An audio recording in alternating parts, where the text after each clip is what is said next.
Imagine this. You wake up feeling hollow, a familiar heaviness in your chest. But instead of acknowledging it, you force a smile in the mirror, repeat your affirmations, and post an inspirational quote on social media. Choose happiness, Itaroi proclaims to your followers, garnering likes as you swallow the lump in your throat. Later, a friend confides their struggles, and you reflexively respond, just look on the bright side. The words taste artificial on your tongue, yet you've said them so often they've become your gospel. That night, alone with your thoughts, the mask slips, and you wonder why, despite all your positive thinking, you feel more disconnected than ever. What if the very tools promised to bring you happiness were actually the architects of your despair? This is the unsettling paradox at the heart of our culture's obsession with positivity. The more desperately we chase happiness, the more it eludes us. The more we suppress negative emotions, the more powerful they become. We live in an age where good vibes only isn't just a cute phrase on a coffee mug. It's become a moral imperative, a measure of character, a social requirement. But beneath this shiny veneer of manufactured optimism lies a disturbing truth. Forced positivity isn't just ineffective, it's actively harmful. Consider how we've transformed happiness from an emotion into an obligation. We don't just want to feel good, we believe we must feel good all the time. We've created a world where sadness is treated not as a natural human experience, but as a failure of willpower, where anxiety isn't a message from our deepest selves, but a character flaw to be overcome through better thinking, where grief isn't honored but rushed because it disrupts the mandatory sunshine we're expected to radiate. Have you noticed how exhausting it's become, this constant performance of well-being? The irony cuts deep. In our desperate pursuit of happiness, we've criminalized the very emotions that make us human.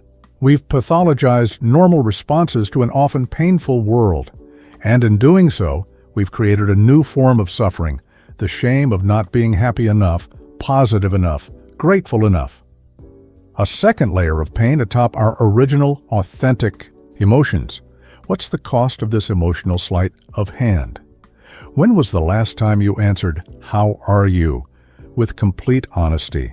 When did you last allow yourself to simply feel what you feel, without judgment, without rushing to transform it into something more palatable? Perhaps most disturbing of all, what if this cult of mandatory positivity serves purposes beyond our well-being? Who benefits when we internalize the belief that our unhappiness is simply a failure of attitude rather than a rational response to genuine problems in our workplaces, our societies, our systems? What power dynamics are preserved when we focus on adjusting our mindsets rather than changing our circumstances? The questions compound. Why do we find ourselves increasingly isolated despite being more connected than ever?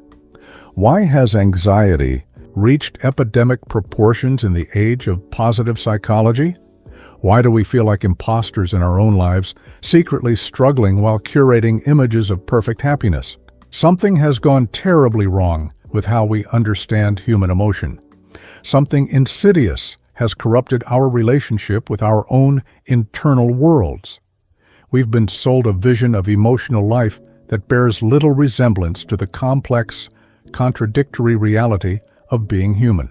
And the more we chase this impossible ideal of perpetual positivity, the further we drift from authentic connection with ourselves and with others. The great question before us isn't how to be happier, it's whether happiness as we've come to understand it is even the right goal at all. What if our obsession with feeling good is actually making us feel worse? What if the path to genuine well-being requires not the elimination of negative emotions, but their embrace? This inquiry takes us deep into the shadow side of positive thinking, into territories both uncomfortable and necessary. Because to understand why forcing happiness makes us miserable, we must first understand the powerful psychological and philosophical forces that gave rise to this toxic cult of positivity in the first place. The tyranny of positive thinking didn't emerge in a vacuum.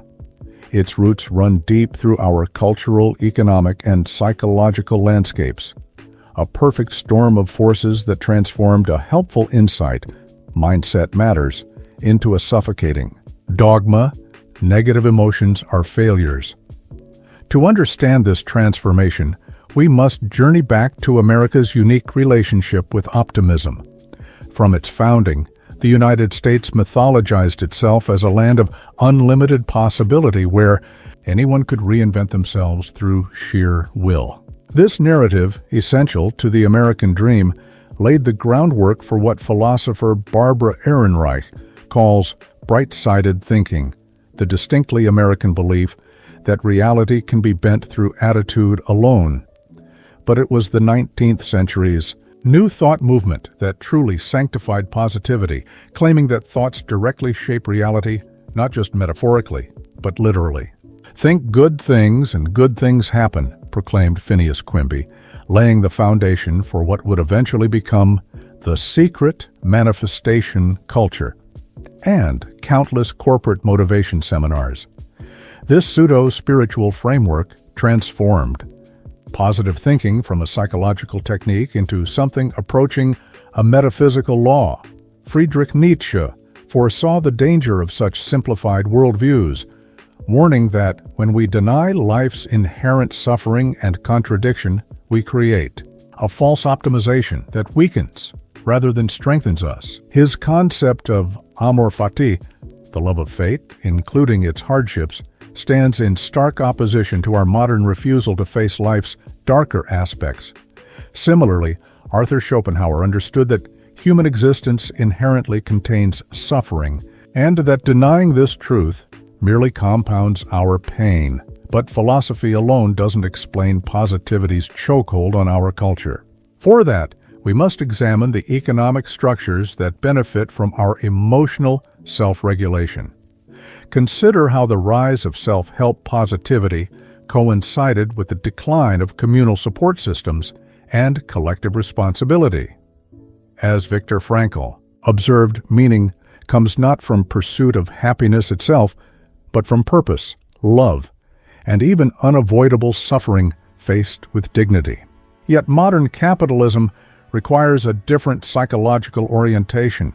Resilient workers who blame themselves rather than systems, consumers who seek products to fill existential voids, and citizens who transform political problems into personal challenges to be overcome through better attitudes. The individual has become the site of all problems and all solutions, notes philosopher Byung-Chul Han, describing how we've internalized the responsibility for structural problems. When we fail to achieve happiness despite our best efforts at positive thinking, we don't question the system. We double down on self-improvement, creating an endless market for wellness products, therapy apps, and inspiration content. Psychologically, this phenomenon operates through several powerful mechanisms. The concept of emotional labor, first identified by sociologist Arlie Hochschild, describes how certain professions require workers to display emotions they don't feel. What began as an occupational requirement has now permeated our entire lives. We perform happiness constantly on social media, in casual interactions, even in our private thoughts. This performance creates what psychologists call emotional dissonance, the exhausting gap between what we feel and what we show. Simultaneously, we've misappropriated legitimate psychological concepts like cognitive behavioral therapy. What was designed as a targeted intervention for specific thought distortions has morphed into a blanket prescription to override all negative thinking. As Carl Jung would caution, when we deny our shadow, those parts of ourselves deemed unacceptable, we don't eliminate them. We drive them deeper into our unconscious, where they gain power over us. The digital age has accelerated these tendencies. Social media algorithms reward performed positivity while punishing authentic expression of struggle. Our feeds become highlight reels, creating what sociologists call pluralistic ignorance, the false belief that everyone else is happier than we are. Studies show that heavy social media users consistently overestimate others' happiness while underestimating their struggles, creating a vicious cycle of comparison and performance. Meanwhile, our brains themselves fight against mandatory positivity. Neurologically, emotional suppression activates the amygdala more strongly than simply experiencing the emotion. When we force ourselves to think positive during genuine distress, we're not processing the emotion, we're adding a layer of self-judgment that amplifies it. This explains research findings that people who accept negative emotions paradoxically experience better psychological health than those who judge or suppress them. Jean-Paul Sartre's concept of bad faith perfectly captures this dynamic, the self-deception where we deny our authentic experience to conform to external expectations. Each time we swallow our truth to perform positivity, we commit this act of existential dishonesty, disconnecting from our genuine condition. The consequences of this disconnection ripple through our relationships, our communities, and our inner lives. When we cannot be honest about our struggles, we cannot form authentic connections. When we cannot name our pain, we cannot address its causes. When we disguise systemic problems as personal mindset failures, we cannot create collective solutions. And beneath it all lies a profound form of gaslighting, being told repeatedly that your suffering stems not from legitimate external conditions, but from your failure to think correctly. This subtle violence turns the struggling person into both victim and perpetrator of their own unhappiness. The cult of positivity isn't just annoying, it's a sophisticated form of social control, a psychological trap that promises freedom while delivering conformity. And its costs run deeper than we've been willing to acknowledge, creating unseen consequences that extend far beyond momentary emotional discomfort. The damage inflicted by toxic positivity operates like radiation, invisible, cumulative, and far more destructive than we realize. Its effects penetrate every dimension of our existence, creating distortions in our relationship with ourselves, others, and reality itself. The most immediate casualty is emotional literacy. When certain feelings are deemed unacceptable, we lose the ability to recognize and name them. Children raised with "don't cry" and "cheer up" learn early that their authentic emotional responses are problematic. Their inner compass is recalibrated away from truth and toward performance.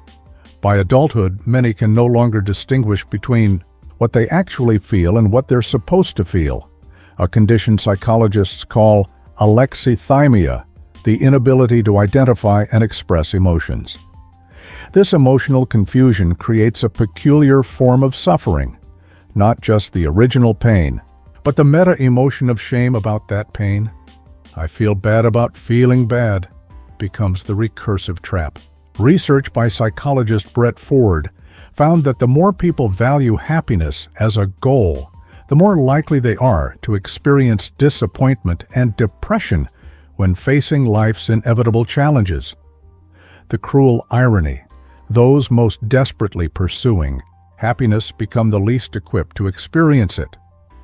Consider the neurobiological consequences. When we suppress emotions, they don't disappear. They go underground. The amygdala remains activated, while the prefrontal cortex works overtime to maintain the facade. This state of internal conflict creates chronic stress, weakening immune function and cognitive performance.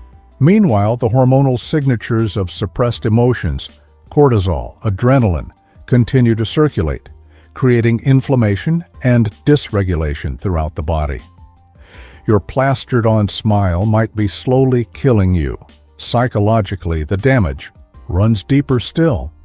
When authentic emotional responses are consistently invalidated, whether by others or our own inner critic, we develop what psychologist Winnicott called a false self, a defensive persona that secures approval by hiding vulnerability. This split between who we are and who we present creates the conditions for depression, anxiety, and profound existential alienation. You become a stranger to yourself, living in what philosopher Martin Heidegger called inauthenticity, a state of being dictated by external norms rather than internal truth. The social consequences are equally insidious. Researcher Brené Brown has documented how fear of vulnerability creates barriers to genuine connection. When everyone in a room is pretending to be fine, true intimacy becomes impossible. We end up with what sociologist Sherry Turkle calls connection without conversation, relationships that exchange information but not truth. The epidemic of loneliness sweeping developed nations isn't happening despite our hyper-connectedness, but because of it, because connection without authenticity isn't connection at all. Even our capacity for empathy erodes under positivity's regime. When we cannot acknowledge our own suffering, we become less capable of recognizing others. This creates what philosopher Martha Nussbaum terms empathic barriers, psychological defenses that block our natural compassionate response. We become more likely to blame victims, dismiss systemic injustice, and respond to others' pain with toxic positivity, perpetuating the very cycle that damaged us. The consequences extend into our institutions. In workplaces, toxic positivity manifests as corporate mindfulness and resilience training, programs that teach employees to adapt to unsustainable conditions rather than changing those conditions. The message is clear.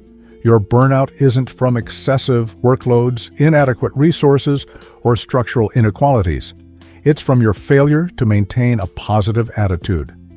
This gaslighting serves power by rendering structural problems invisible. Healthcare. Systems similarly pathologize normal human responses while promoting unrealistic emotional standards. Grief lasting more than 2 weeks can now be diagnosed as depression. Anxiety about climate change gets labeled eco-anxiety, rather than recognized as a rational response to existential threat. The medicalization of normal human suffering transforms political and existential problems into individual pathologies requiring pharmaceutical intervention. Perhaps most disturbing is how toxic positivity cripples our collective response to genuine crises. Climate change, inequality, and political corruption require acknowledgement of difficult realities and negative emotions like grief, anger, and fear, precisely the emotions positivity culture teaches us to suppress. By training us to turn away from painful truths toward comforting fictions, toxic positivity renders us passive in the face of threats requiring urgent action. Even our relationship with time becomes distorted. The pressure to constantly display happiness creates what philosopher Pascal Bruckner calls perpetual euphoria, a tyrannical, present-focused state that denies both the wisdom of the past and responsibility to the future. We're trapped in an eternal now where historical understanding and long-term thinking become impossible, replaced by the urgent demand to feel good immediately. The ultimate consequence is a profound weakening of character and resilience. Real strength isn't built by avoiding difficulty, but by moving through it. When we deny ourselves the full range of human emotion, we deny ourselves the very experiences that build genuine fortitude. Studies show that people with greater emotional granularity, the ability to precisely identify complex emotional states, demonstrate greater psychological resilience than those who smooth everything into good or bad. Paradoxically, those most comfortable with negative emotions recover from them more quickly. What emerges is the outline of a terrible trap. In trying to protect ourselves from pain, we've created the conditions for deeper suffering. In pursuing constant happiness, we've rendered ourselves incapable of genuine joy. In avoiding the shadows, we've lost the capacity to fully experience the light. But there is a way out, though it requires a radical reconsideration of everything we've been. Taught about emotional health, well-being, and what it means to live a good human life. The path beyond toxic positivity begins with a radical proposition. What if your negative emotions aren't obstacles to a good life, but essential components of it? What if your dissatisfaction, your grief, your anxiety, rather than being failures, to overcome, are actually intelligent responses carrying crucial information? This perspective reverses everything you've been taught. The first act of rebellion is not learning new techniques for happiness, but unlearning the fundamental misconception that happiness is the goal at all. As philosopher Sven Brinkmann argues, we need to stand firm against the self-improvement industry's endless demands for positive transformation. Sometimes the revolutionary act is not changing yourself, but accepting yourself, not as a settling for less, but as a profound recognition of human wholeness. Consider the wisdom of ancient Greeks who didn't pursue happiness, hedonia, but eudaimonia, a state of flourishing that encompasses the full range of human experience, including struggle.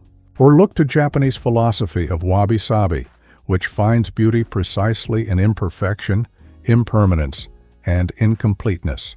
These traditions don't divide emotions into positive and negative, but see them as an integrated system, providing different forms of wisdom. The rebellion against toxic positivity isn't about embracing misery. It's about embracing reality in its complex totality. It begins with 4 counterintuitive practices. First, practice emotional granularity. Instead of categorizing feelings as simply good or bad, develop a nuanced emotional vocabulary. Is that feeling disappointment or disillusionment? Melancholy or grief? Irritation or moral outrage? Research by psychologist Lisa Feldman Barrett shows that precisely naming emotions helps process them effectively. When you label an emotion accurately, you gain power over it. The vocabulary itself becomes a tool for liberation. Second, embrace psychological flexibility rather than positive thinking. Acceptance and commitment therapy research reveals that willingness to experience difficult emotions rather than struggling to eliminate them correlates with better mental health outcomes. This isn't passive resignation, but active engagement. I can feel anxiety and still move toward what matters.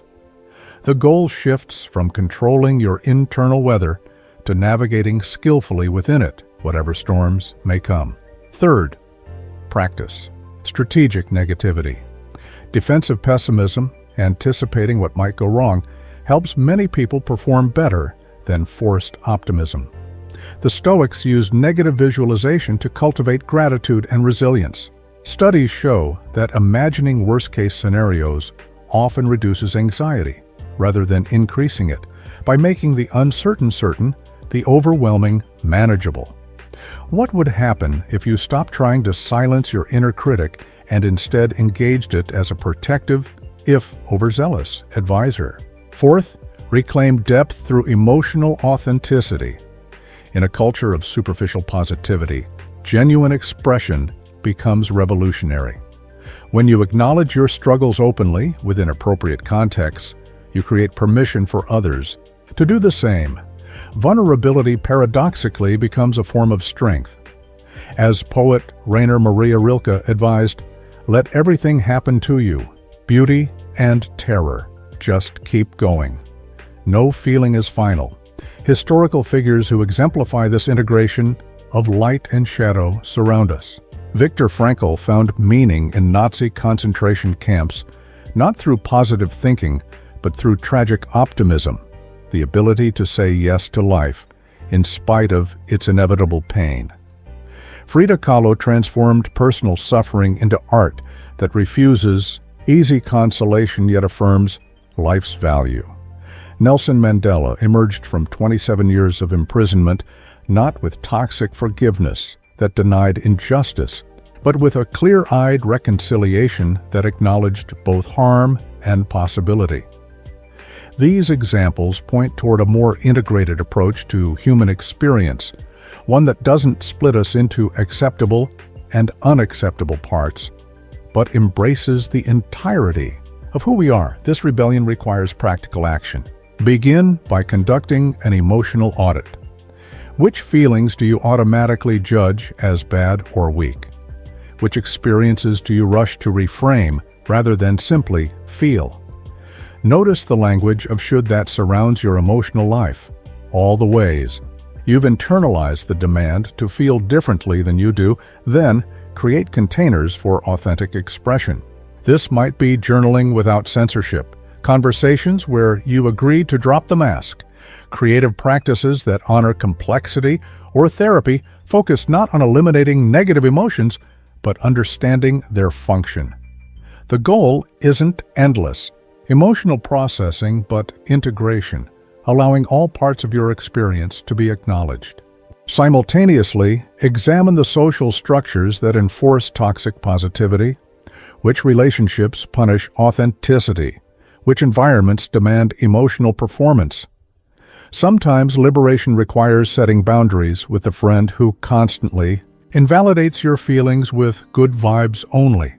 Sometimes it means limiting exposure to social media that triggers comparison and performance.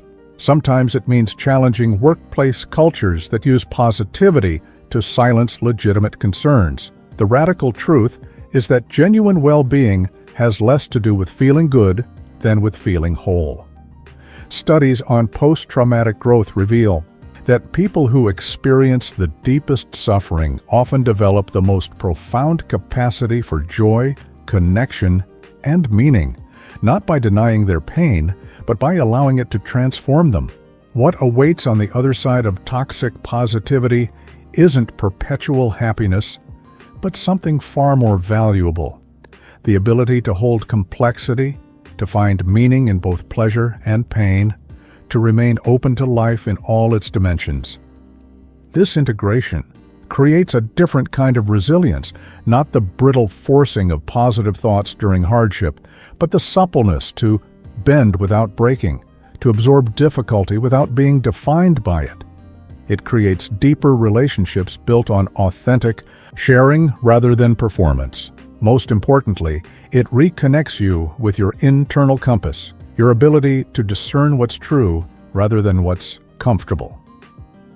The rebellion against toxic positivity ultimately leads to a profound paradox. By abandoning the desperate pursuit of happiness, you become more available to joy when it naturally arises. By embracing the full spectrum of human emotion, you discover not the manufactured happiness of positive thinking, but something far more substantial, a grounded, resilient wholeness that can weather any storm. The journey beyond toxic positivity ultimately leads to a revelation so fundamental it transforms not just how we feel, but how we understand the human condition itself. Emotions are not problems to be solved, but signals to be heard, not obstacles to living, but the very substance of being alive. This truth shatters the central myth of positive psychology that happiness is the natural state from which we've fallen and to which we must return. What if, instead, emotion itself, the entire spectrum from despair to joy, is the natural state? What if the capacity to feel deeply in all directions is not a design flaw, but the design itself? Consider this radical reframing. You were never broken. Your sadness, anger, fear, and grief are not evidence of failure. They are evidence of your humanity functioning exactly as it should. The pain you've been trying to escape is not separate from the joy you've been seeking. They are complementary dimensions of the same capacity for depth. The more fully you can grieve, the more fully you can celebrate. The more honestly you can face fear, the more authentically you can experience peace. This insight transforms everything. What therapist Francis Weller calls the holy speech of sorrow becomes not an affliction, but a birthright.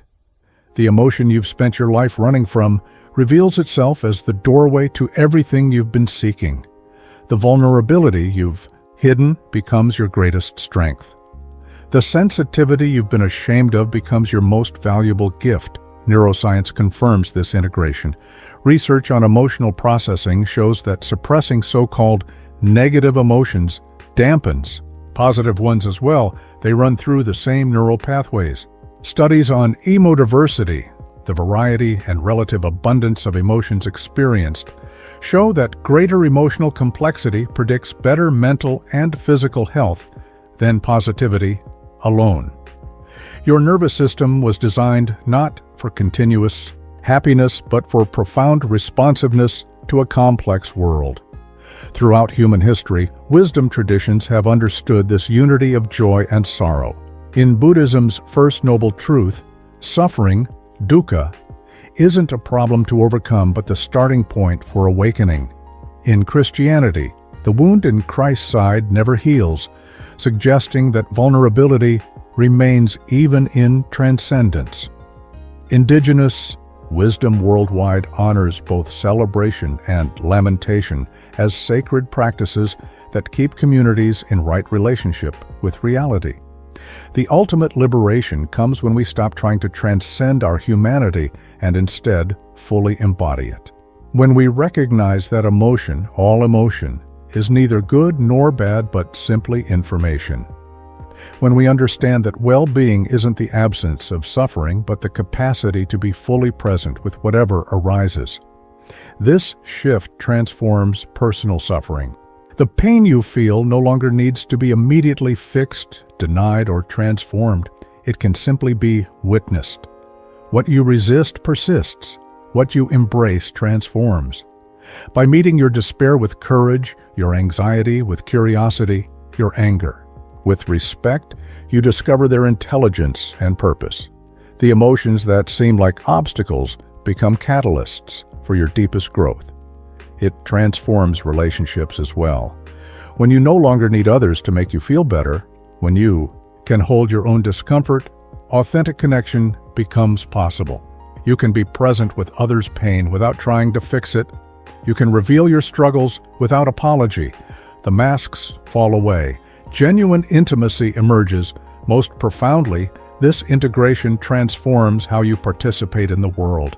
When you're no longer exhausting yourself maintaining positivity in the face of genuine problems, you can channel that energy toward meaningful action.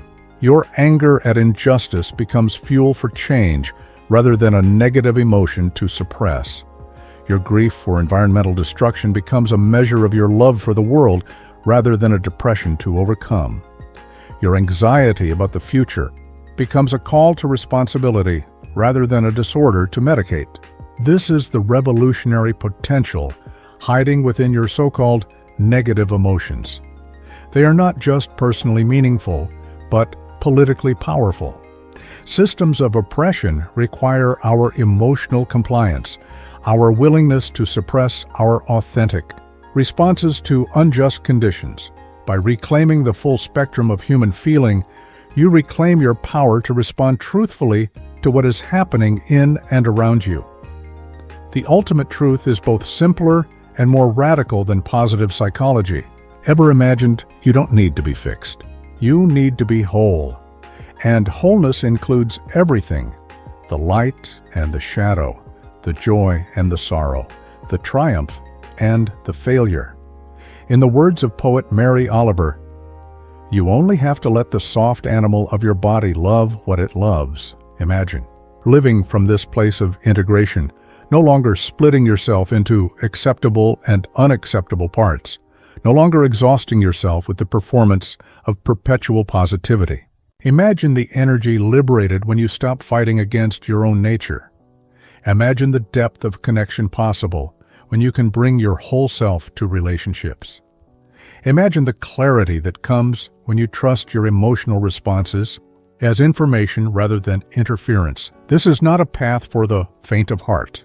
It requires courage to feel what arises, wisdom to discern its meaning, and compassion to hold it all without judgment.